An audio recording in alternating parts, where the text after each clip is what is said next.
Hey there, welcome to a brand new episode of Muzikxpress.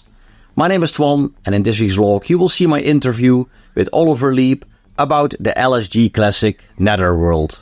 But before we start with the interview, please make sure to subscribe to my channel, and very important, also make sure to click the bell button, because then you will get a notification the next time a new vlog is online. And if you enjoy my interviews and you want to support Muzikxpress, you can do that via one of the links in the video description. Every donation is very much appreciated. Alright, here it is, the story behind Netherworld by L.S.G, my interview with Oliver Lieb. Enjoy! Oliver Lieb is a German DJ and producer who's responsible for over 500 productions and remixes. Since his very first ever release in 1989, he produced music under project names such as Spicelab, Alpha Omega, L.S.G, Solieb, Ivan, Paragliders, Ecano, Mindspace, Smoked, Phools Inc, Radical Impression, The Ambush, S.O.L, and of course under his own name, Oliver Lieb. Furthermore, he did remixes for names such as Faithless, Moby, Oakenfold, The Human League, Sylver, Utah Saints, Tiësto, Resistance D, Art of Trance, Yello, System F, Energy 52, Push, Tracid, Transa, Humate, and many others. For this week's vlog, I sat down with Oliver Lieb for a very rare and exclusive video interview about one of his biggest classics, Netherworld, a beautiful track which he released under the project name L.S.G. My first question to Oliver was how old he was when he started to listen to music. I don't really remember. Maybe it was very early. Like from my my grandmother where I lived, or my mother, what they were listening to, or maybe on TV, that stuff that I listened to. And then I got my first, back then, tape recorder with stuff on there, and made experiments as well, recording something, or cassettes with, I don't know what stories on there to listen to. Mm-hmm. From there, then it was maybe early Schlager, what they listened to at home, so to say, and then, whatever, I tried to listen to everything. Yeah. So do you remember some of the bands or the acts? Oh, the German Schlager, whatever was big back then, Heino. Heino was on there too, I guess. And, of course, if you don't know anything else, then this is like, okay, whatever. I mean, it was like interesting, but it was also interesting because that was German, of course. Mm-hmm. I could understand, but there was also like a lot of other stuff, which also was interesting, but that's what I discovered later. Yeah. Like whatever, English, Spanish, Italian, whatever was big there. And there was the times when in Germany, it was actually really big back then when I was little. We covered all kind of stuff, like make Schlager versions in German, but from, I don't know what, Italian lyrics or Spanish songs that was really big. Like Let the Sun Shine got quite big in German, like Ein Bett im Kornfeld, and stuff like this, so it was like, for me, I never understood, like, why is this happening? It's the same thing, like when I was small, and but this was like the very earliest. Yeah. But more passive, like, oh, that's whatever, not me searching for something. Mm-hmm. Yeah, okay. And around what time did you start, like, making music yourself? Really making maybe 14, when I got my first bass, electronic bass. But even before, I tried to, got something like a organ kind of thing, and tried to, there was a piano when I was with my grandmother on holiday, and I was like just playing around, and suddenly I played like a melody that I heard, and I thought like, oh, that's interesting. Yeah. I want like an organ or something, but then I got, a bit later, it was a couple of years later, because of a neighbor in our house, he was playing in a band, bass, and he showed me this bass and whatever, and he sold one of his ones because he got a new one, and I was getting this one then, that's how it started. Okay. But you never got like any like musical lessons?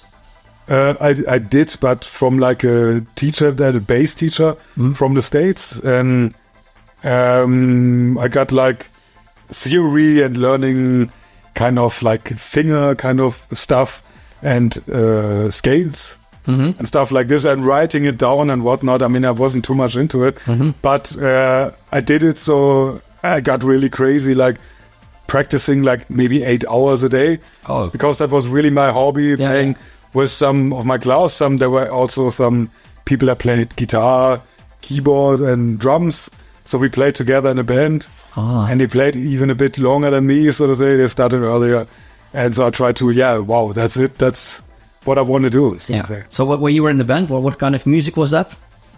That was whatever we played in this band. It was just for fun, just playing stuff that whatever anybody knows. Yeah, like pop, rock, or rock, pop, whatever, anything. Just something. Yeah. And when we tried to do something, I mean, there was like a singer, I guess, that also wrote his own tracks, but then, or his own music, tracks was later techno, but music, so to say, and it was whatever it was. I mean, it wasn't too electronic, of course, and I mean, that's early 80s, so to say. Yeah, it's been a while. Mid 80s, and it was just something. So to say. So, do you recall your very first ever release? Yeah, of course.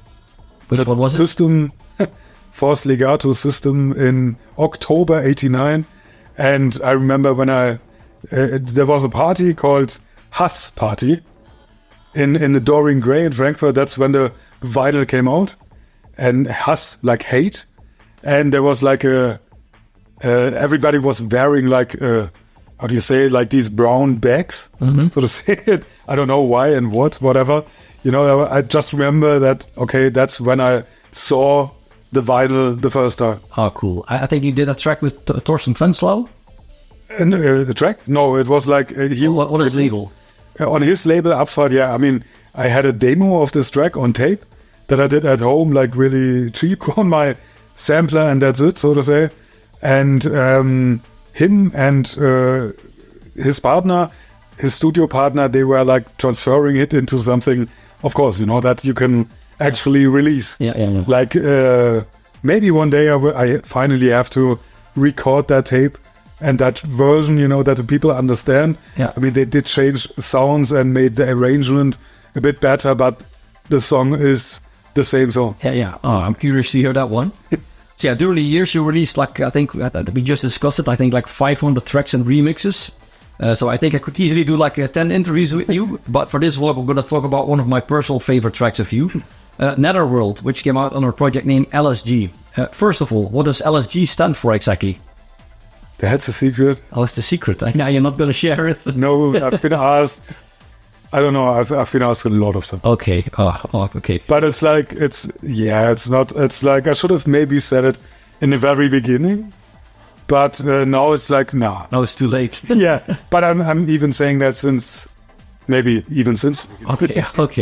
But let's say it like that. L.S.G wasn't that project or supposition where L.S.G was the first time. The first time L.S.G was mentioned was on the back of the first Spicelab album, I think, first or second. Okay. Okay. That's where L.S.G was the first. Yeah.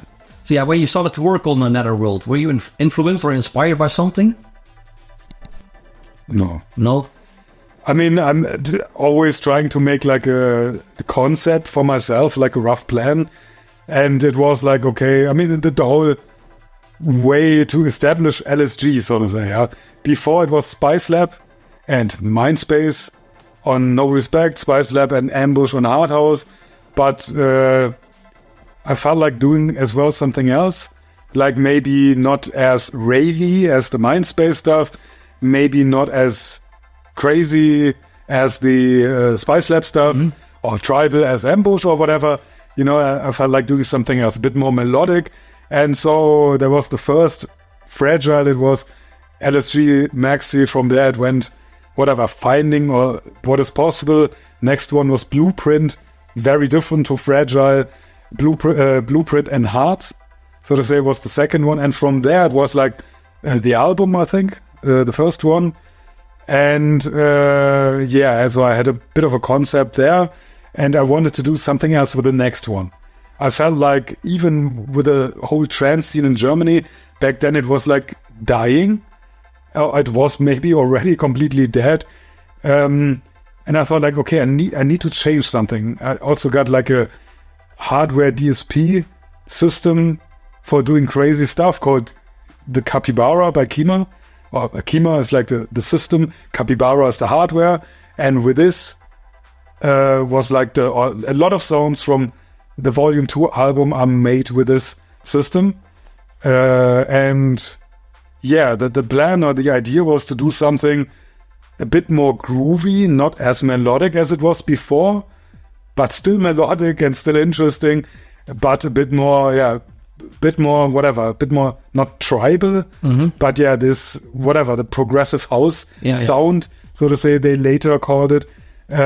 Something like this was necessary. And the sound design, like a lot of these, like I said, this Kima sounds, like the drum loop, for example, it starts with this drum loop, the maxi, that sounds a bit like a rectify effect, it's called. This was done with this, and also on the actual vocal sample, some effect is on there of this same system. And it's like in almost every song this system is like quite featured, so it was helping me to defining the whole album a bit. So do you still have that system? I still have it, but you don't use it anymore. I did really excessive use, like I've spent like maybe almost 1 year at some point where I only did something in there, programming, and went completely crazy, like building something that unfortunately a few updates later was too complex to load it anymore. So I had to ask the guys to help me bring it down so I could use it again. That did it, but it worked. I mean, I made like a super crazy effect, and it's still like usable, but you can't really sync it in time. It's like, that's the tough thing, but it's still like a really crazy machine where you can stuff, and it's still like they build it still, so to say, the new version. I didn't upgrade anymore, but it's used like a lot of times in Hollywood for voices and stuff, because it still can do very crazy stuff compared to others. Like it also has like a DSP hardware on it, where you can, or it runs on a special DSP hardware, compared to whatever back then. There were the early stages of what's it called, Native Instruments. On a PC back then it was just not powerful. And this was also like not just visual, like connecting, but also like connecting modules, but rather as well like on top programming language. So both together, like it was like, you can get lost. And I've did it like once, but I want to make music. So how long did it take you to finish Netherworld? I don't know anymore, but it was like always quite fast. So that I've worked on an album, I think from start to finish, not 4 weeks, maybe 3 or something, 3.5. So it was not like a difficult track to produce? No, I'm not 100% sure if I had Netherworld and then did the album. I think it was like that. So to say, Netherworld, so to say, was the, I know, and then I built the album around it. So to say, I think that was the case. So is there a story behind the title Netherworld as well? No, in general, titles or names will take longer than the track. At some point, I don't know what it is, but I don't know. How do you pick them? You go to like a library and just check like cool world? Very different. I mean, I had a time where I was like, whatever, I started to write down at some point, because really I had like demo, whatever, track 1, track 2, and then I had to sit there like, okay, I can't find any name. It took like ages, and I was like going crazy because I don't know any good name. And then I started to write down something at some point whenever I thought, okay, that's okay. This sounds interesting. I wrote it down to have like a library. But even like whatever, when I was in Australia and there was like some somewhere there was horse racing. And there were some names, I wrote them down. And I've used them, I think, on the Hive album. No, Hive not. Somewhere else. No, on the Into Deep, I think. Okay. There's some horses from Australia. And whatever, there's all kind of stuff from video games as well. I think from the Black album. And on Hive, there's some video game names. Netherworld first came out in 1996 as part of the L.S.G album Volume 2 via German label Superstition. But Superstition never released Netherworld as a single. So the first time it came out as a separate release was in 1997, when UK-based label Hooch Tunes released the track. Do you know if the people at Superstition didn't think Netherworld was like good enough to release as a single, or what's the story behind that? It was. Was it? Yeah, the singles. Yeah, but I mean, it was like all album, but it was not like a separate 12-inch. Not an own 12-inch. Yeah. But it was on a 12-inch called the singles. Okay. Yeah, do you remember what happened when the Hooch Tunes release came out? Did the track get supported like straight away by the big DJs? I don't know. And I mean, I was working on new music then. Oh, yeah. So I didn't care too much because, I mean, I wasn't a DJ back then. Yeah. I was playing live, yes, sometimes every now and then. But yeah, the communication wasn't that good with Hooch. And whatever, they didn't tell me too much. And there was no internet, so there was no social media or whatever. So yeah. Exactly, yeah. I remember like a bit later. Or was it, no, when was... I mean, I started quite early being on the internet. Yeah. Like on IRC chat. Then I went to a like alt rave, it was called. And I met like a whole lot of people, like even from Australia. And I met them in person a bit later when I went there. So that was quite early. And I think, I'm quite sure, no, it was before that. Mm-hmm. Like the first time I went to Australia, it was before Netherworld, I'm quite sure. And it should be maybe 94, 5, something like that. And Netherworld was, and that whole album, 96. Yeah, 96, the Volume 2 album came out. So I think I was there like, the second time or something, or a third time. Then I played even these tracks. The first ones was more like Fragile Hearts, stuff like this. And even the Paragliders tracks, that's what I did live then. I'm not too sure. Yeah. Well, I do remember that Paul Oakenfold played Netherworld, but also Judge Jules. And of course, Sasha and Dickweed put Netherworld on their Northern Exposure 2 mix compilation. Tiësto also put the track on his Forbidden Paradise 6 compilation. And actually in 2005, Tiësto put the Oliver Pride remix of Netherworld on his Social Sunrise 4 compilation. And last but not least, Arne van Buuren has mentioned several times that Netherworld is his all-time favorite trance track. So when you finished the track, did you have a feeling like, okay, I made something special, or you were like, oh, good track, next? I mean, of course, always the track I'm working on now is like the best track ever, so to say. And if that's not the case, I'm not finishing it, so to say. But no, I think something like Hearts was like for me stronger, but different. It was like something different. I mean, I knew it's like something else. It's like something new compared to the other stuff before, which was clear like, yeah, that's my definition of trance, so to say, but now it's finished. Yeah. So to say, and this is like more, that's whatever, my definition of something, but that's starting right now. Yeah. So it was, but then, I started something new and you forgot about it. something like this, so to say, yeah. So was music a full-time job for you already around that time? I mean, even after the remix of the first record, so to say, 91, I wanted to, I planned, so to say, around how to do this. Yeah. But I had to do my civil service, it's called. Oh, yeah. If you don't go to the army. Yeah, the army. Yeah, but if you don't want to go there, but you have to do something, then, this.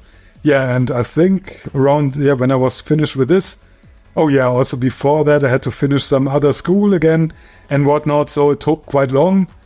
And with around 20, when I was finished with this, then I jumped full in. But that was kind of, I think Yeah, 92, 90. Yeah, nice. A while ago. Yeah. So yeah, during the years, Netherworld has been remixed by names such as CJ Bolland, Oliver Lieb, Randy Katana, Joel Bobo Fleming, and many others. Do you have a favorite version yourself? I like the Incolumis remix as well. Oh yeah. It depends, you know. If I don't know. I still the original for me is like not because the others are not good. It's like just something else. It's like it's a part of me. Yeah, exactly. And I had to say something in a way, you know. I mean, not really like a message or whatever. That's not what I mean. But it came out, so to say, like this, and not many others can transfer this. Yeah. Or use this and turn it into their version of the story, and it still connects to me in the way it does, or whatever. Yeah. I think it's difficult to make like a remix of like an iconic track like that. Yeah, that's as well with me when I make a remix. I mean, yeah, I have some like a special way to do it, or to what I want to achieve or something, you know, and yeah, hopefully Hopefully they will like it. Yeah. So yeah, since Armin said it's his favorite trance track ever, did you ever ask him if he would do a remix of Netherworld? I didn't ask, but I met him at Tomorrowland in, I think, 2018 when I played there too. And I met him, and for the first time, more or less. And I asked him if that's true, because I only heard that, you know. And he said, yeah, of course, and whatever. And it was like so funny, you know, because I said, like, why this track, so to say? And yeah, it was really funny. But I thought, maybe that's a good question to ask him. Well, Armin, if you're watching, then I think I have the actual sounds. Yeah, so you saw the outtakes and stuff. Yeah. I mean, there's other tracks where it's like hard, but this one, they are existing because I played live this track and I put them together anyway. So yeah. Okay. So, what is your favorite memory you have from the release of Netherworld? Well, I don't have one. Oh, you don't have one? I like maybe like when you were at a festival where you played it for the first time or something like that. No, like I said, with my very first release, there's this whatever. I can tell you the party where I've seen the vinyl for the first time. It was the first vinyl. I think I didn't even. Did I see the artwork before? I don't know. I'm not. Yeah. But this was like the most iconic moment for me. Yeah, for you. Yeah. This was like, oh wow. Yeah. It's happening. Yeah. So to say. Yeah. It's real. So to say, I can see it. I have it in my hands. So to say. But for the rest, I don't know. It was not that I didn't appreciate it anymore, but it was different. It was like, of course, you know, you're always ahead when you're producing that much. The releases, they're always behind. You know, like the first one, of course, you know, was like, okay, when is it coming out? Whatever, you know. There was no second release schedule then, so it was, of course, I was waiting for this, for nothing else, just for this. And later on, I'm like, okay, I'm like, whatever, almost having ideas. I think, what was the next one? The next one was Black Album. Yeah, might be. I think it was Black. I always almost started with Black Album, I think, so to say, and then whatever other project, so to say, and then suddenly it's like, oh yeah, now it's released. I mean, of course, you know, it's always like I've been working on the artwork with the graphics guys, you know, and giving them a hard time, and of course it was always like worth it because the artwork was always good, you know, and. But when it was finally out, it was more like, I mean, I played the tracks already live as a live act whatsoever, so it wasn't really something.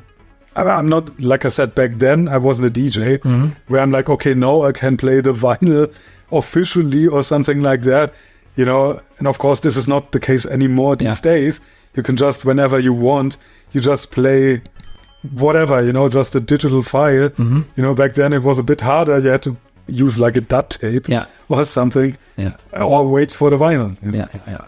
So you did tons of tracks and remixes. So if someone who doesn't know your music yet should check out some of your tracks, which ones would you recommend then? I mean, there's not much that I really would say like, and that's not that good. I mean, L.S.G, The Hive, I have to say, like, okay, like I said, you know, I always try to do something new with every album. For the Hive, I changed my sound again to very, very compressed and kind of distorted. This was like also in other projects, but for L.S.G and for this album, that was over the top. A bit too much, unfortunately, but I can't change it and can't even re-release it. Not that extreme, because it's like recorded on DAT in this completely over-compressed version, unfortunately. So, do you have like a personal favorite track of yourself? No. No? No, like I said, I like a couple of, but I like them all. Yeah. When I've done them, there's none of them it was like, oh my god, that's bullshit, I have to finish it. Yeah. And then release it and never hear it. No. Yeah, okay. I mean, I couldn't make, like I said, if I don't like it, I don't record it. Yeah, fair But I don't even save it or whatever. And for the rest, it's like taste, there's the ambient stuff. Like, I don't know. I mean, yeah. I can only say, like, if you want to get into my stuff, you have to be patient and take your time. It's like, it's not one or two tracks. Yeah. Maybe these one or two you will like, but hate the rest, or maybe the other way around. Maybe you hate them, but there's other stuff that you might like, and that was the nice thing of the early techno days, without who is this, who is that, face in the front or on the cover, everywhere, and social media. Yeah. It was funny because people did stuff and you didn't know. It was interesting because it was purely about the music. Yeah. And and you can tell that. Yeah. If you listen to the music from back then, you can tell it. If you listen to the music now, you can tell the exact opposite. You can tell it's not about the music anymore. Yeah. Because it's like whatever. It's like completely random and generic and very like 1 out of, 100,000 is like, oh, wow. But back then it was like, oh, what's this track? I have to write it down. If you go out one night, you were like, wow, what's this track? What's this track? I have to write it down and then buy it or whatever. These days it's like, I don't know, not too often happening. Yeah. And even if you think it's good, you're not buying it because it's on whatever, 1 billion playlists or anything. Yeah. So recently I saw in your social that you're gonna do some live masterclasses and online coaching. So what can people expect? In 2020, like COVID, everything was cancelled, like all the gigs, and then someone approached me with an idea of doing something. I found the concept quite interesting, and for my mastering, I was also coaching people like to get a better sound here and there. Maybe there's a way of teaching which is not like the same content way, because right now on YouTube, in a way, there's everything that you need, but only if you are super experienced. And as someone that's starting or wants to start making music, how do you know what is good? Yeah, what is good? What info and what is bad?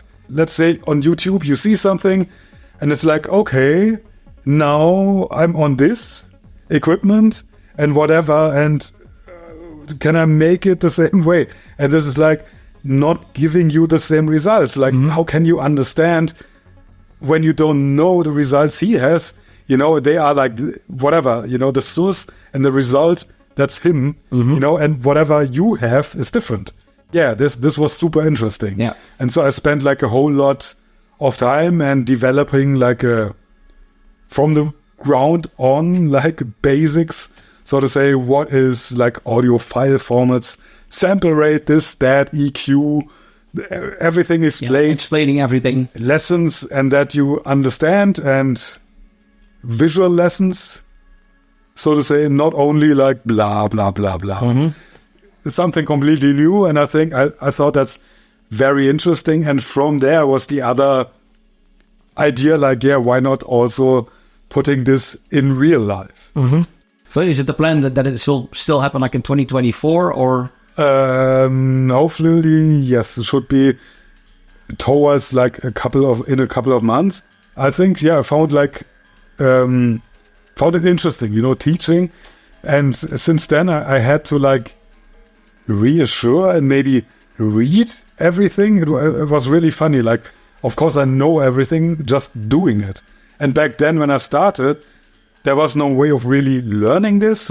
Like there was like the university for like radio engineers, so to say, that was what we had. And I almost thought like going there, but it was costing a whole lot of money and you didn't know whatsoever. At the end, of course, I didn't do it and learned it all like learning by doing, buying one piece after the other, whatnot. And yeah, it worked. But now with this, when I was like, okay, I had to like going through everything again and also like reading stuff.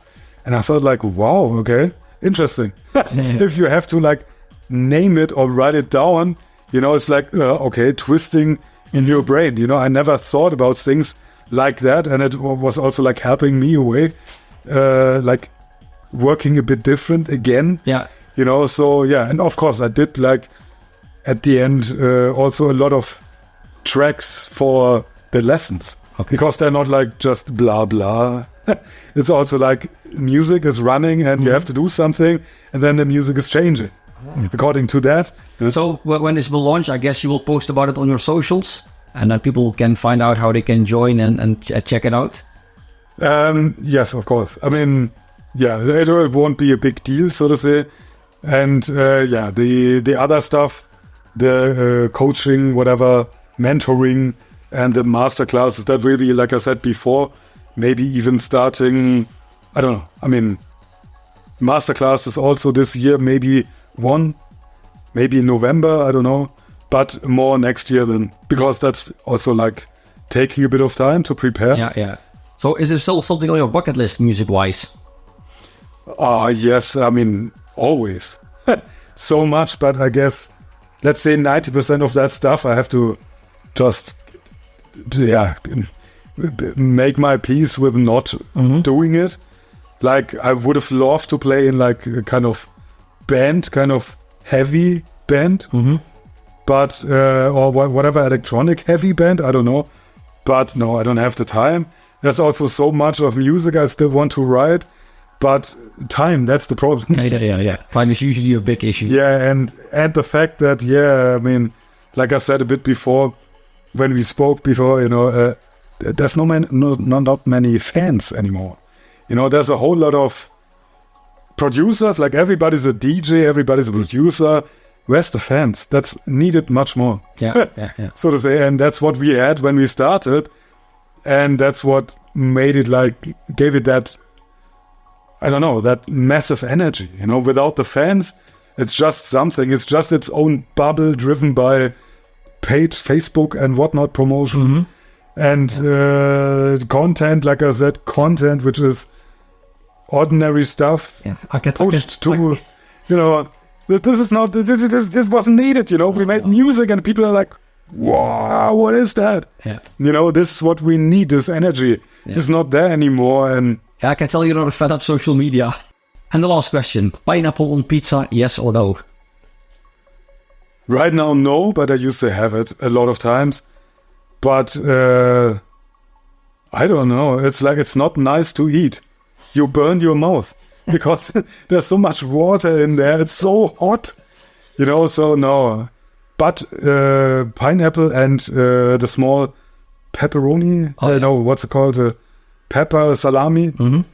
This was okay. These days it's like just peppers and pepper salami. That's fine, but no more pineapple. Okay. Well, thanks all for your time. Good luck with everything. Thanks.